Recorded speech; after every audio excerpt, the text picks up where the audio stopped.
Dear students, welcome to our class on micrometeorology of crops, solar radiation 3.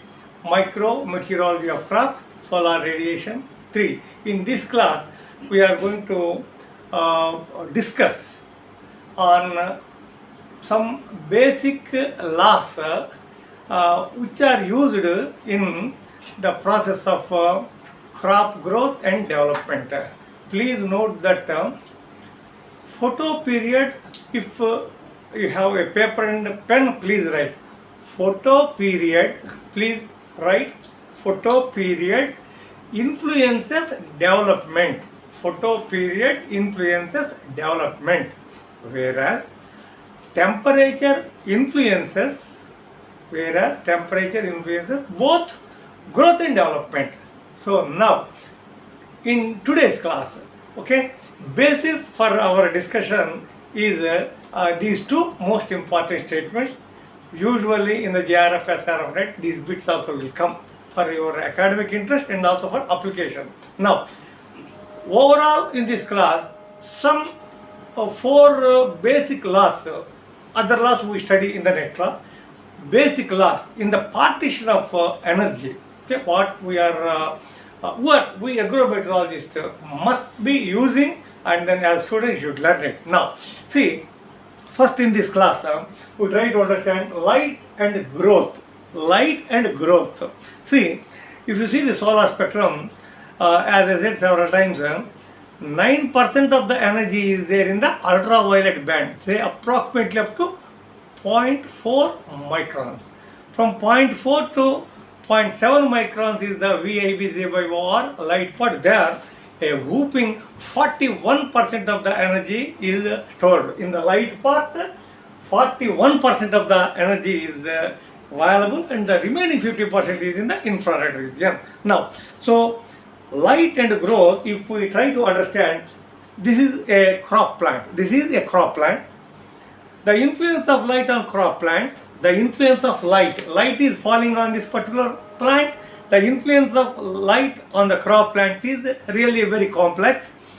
It drives the photochemistry of the plant. Light drives the photochemistry of the plant. Light drives the photochemistry of the plant and also affects the shape and size of the plant. If a particular conical shape is there, okay, a branch in the tropical areas you find umbrella type, in the temperate region you find conical shape. So the light part of the solar spectrum defines the shape and size of the plant, and plants can change the strategy. Plants can change the strategy of assimilate utilization.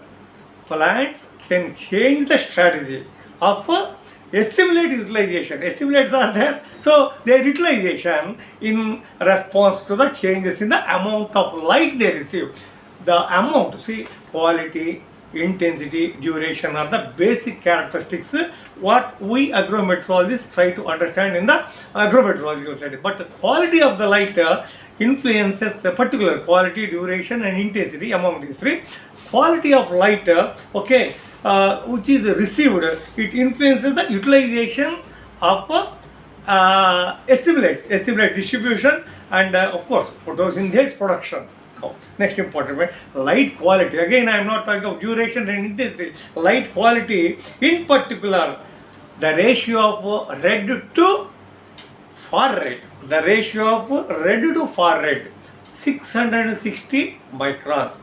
730 microns. The ratio of these two is very important with reference to what? That's what assimilates photosynthesis production, assimilates distribution, utilization, size and shape. That's why here I just read above a solar elevation of 10 degrees, the ratio of red to far red, 660 microns to 730 microns remains constant. Above 10 degrees elevation, okay, it always remains constant. However, both during the sunrise and sunset there are rapid changes in the ratio. This is a very important point. The ratio between the far red 730 microns and red 660 microns, the ratio changes, okay, both during the sunrise and sunset, and after 10 degrees elevation, okay, there is a little change. Here, I would like to impress upon you that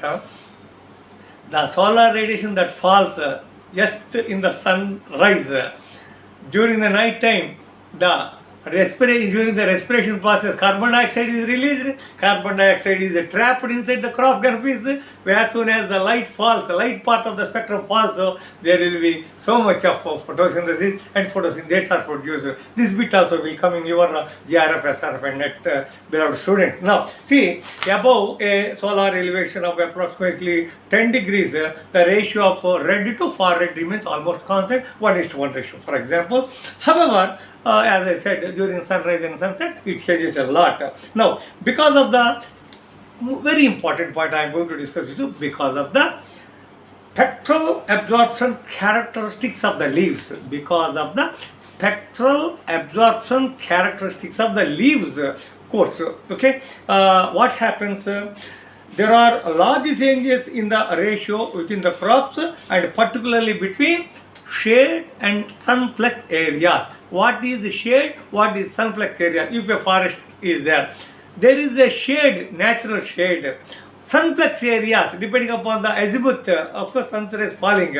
So, shade and sunflex areas, this red, the ratio between the far red and red, 660 microns to 730 microns changes a lot.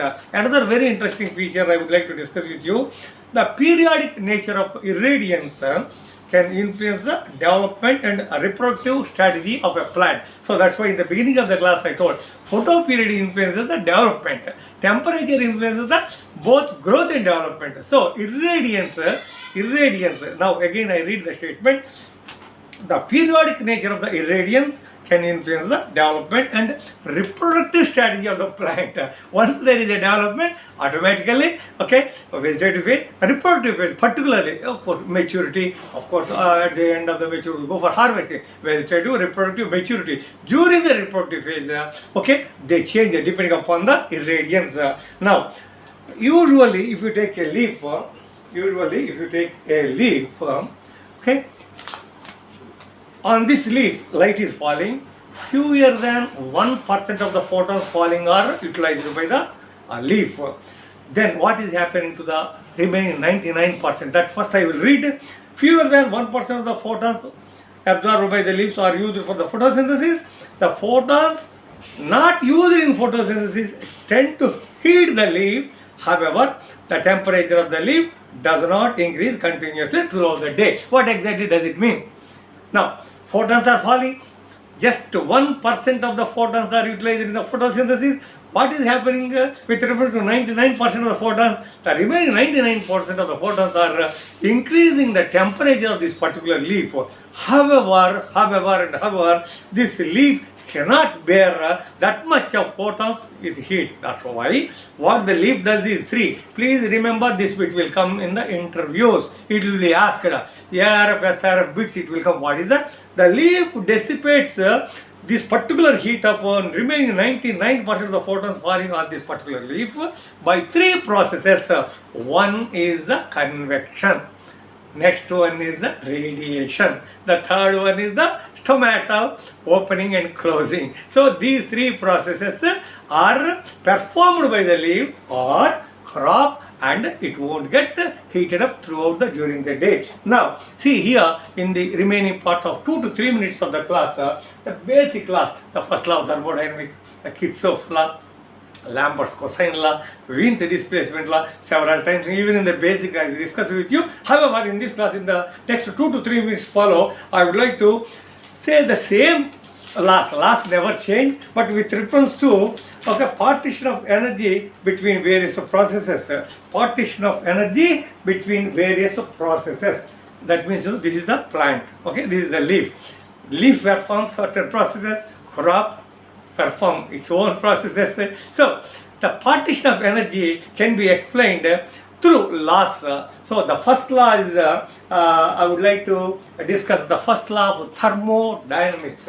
First law, for why we are discussing, you know these laws, Still, as far as micrometeorology of crops, solar radiation is concerned, here how the partition of this particular energy, what is the partition? Leaf tries to avoid the heat or escape from the heat by convection, by radiation, and finally closure and opening of the stomata. Now, of course, one or two more are there that I discuss in the advances in the classes to come. The first law with reference to partition of energy by the crop plants is first law of thermodynamics. What is first law of thermodynamics? Suppose if I am rubbing my hands like this, the work done is directly proportional to heat produced, or see, delta U is equal to Q minus W. Delta U is change in the internal energy. Change in the internal energy. Q, heat added minus work done. So, if you take a system like this, okay, if you take a crop like this, please write an important point. First law of thermodynamics. Energy cannot be created or destroyed. That is the basis of first law of thermodynamics. The energy that enters a crop, and please write this point, the energy that enters a crop, first law of thermodynamics, how we apply in the partition of energy, okay, the energy enters a crop must be equal to the energy stored, S-T-O-R-E-D, the energy entered into the crop must be equal to energy stored in the crop, maybe of 1 acre or 2 acres or a hectare, plus energy leaving it. How the energy is leaving it? Only 1% of waters are utilized, remaining 99% is going. So, first law of thermodynamics, okay, work done is directly proportional to heat produced. When we remove that directly, we have to give for a small constant there, you know, several times I discussed. Of course, delta U, okay, change in the internal energy is equal to heat added minus work done, Q minus W. So, this is how the first law of thermodynamics we use in the micrometeorology of crops, solar radiation. The second law is Kirchhoff's law. Kirchhoff's law is very interesting. Okay, A lambda is equal to E lambda. Okay, A lambda is equal to E lambda means a good absorber of radiation is a good emitter of radiation. This is the Kirchhoff's law. However, the absorptivity, please understand, the absorptivity A lambda, the absorptivity A lambda is equal to E lambda. Absorptivity A lambda is equal to E lambda. What exactly is by statement? The absorptivity of an object for radiation of a specific wavelength is equal to its emissivity E. Absorptivity A lambda, absorptivity for a particular wavelength is equal to emissivity at the same wavelength under the same circumstances. So, how we utilize this particular Kirchhoff's law? Kirchhoff's law, we can use it in a way like this, you know. All the bodies are continuously emitting and absorbing the long wave radiation, and that which is not absorbed is reflected. All the bodies, me, that's what in the last class I told, me, this particular board, this particular wall, in our classroom, okay, all the earthly bodies are terrestrial bodies, we are exchanging the heat, okay, we are exchanging the long wave radiation. Now, all the bodies are continuously emitting, all the bodies are continuously emitting and absorbing, emitting, absorbing, absorbing, emitting. This is the Kirchhoff's law, okay, radiation of a specific, which is not absorbed is reflected. It is reflected. So, okay, the emission of radiation is a consequence of the emission of a radiation. Particular leaf is there. The emission, okay, what we are getting from the leaf is a consequence of internal structure of the plant or atomic and nuclear molecular substances, and is a function of temperature. That's what I told. Photo period influences the development. Temperature influences both growth and development. So here comes the point of temperature with reference to Kirchhoff's law. A lambda is equal to E lambda. This is how even in your MSc, PG and PhD thesis you can write this one. The third one is, very, very simple. Stefan's-Boltzmann law, R is equal to, okay, emissivity sigma T to the power of 4. This is a Stefan's-Boltzmann constant. Now, what the Stefan's-Boltzmann constant says, in the last class, as I told, the application of Stefan's Boltzmann's law. Now, the radiant energy R is equal to emissivity. Okay, the radiant energy R is emitted by a body is a function of the fourth power of its temperature in kelvins. The emissivity. Okay, R is equal to the radiant energy R emitted by a body, emitted by a particular leaf is a function of the fourth power of its temperature in Kelvin. The last one, Wien's displacement law, we discussed simply lambda maximum. Lambda maximum is equal to 2.897 into 10 to the power of 5 T. T in Kelvin, this lambda, we use it in the forms of microns. So what this law says, there is the inverse relation between two things. What is the inverse relation? You tell me. Lambda maximum is inversely proportional to temperature. Lambda maximum means, the wavelength at which the maximum amount of radiation is emitted.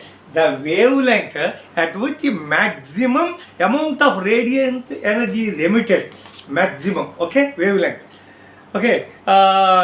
Lambda maximum, it decreases with increase in the temperature. In other words, there is a inverse relation between lambda maximum and temperature of the crop. When you go for utilizing using in radiation efficiency estimations, absorbed PR, transmitted PR, reflected PR, this Wien's displacement law is really useful. Thanking you for your patient hearing. We continue other laws in the next class.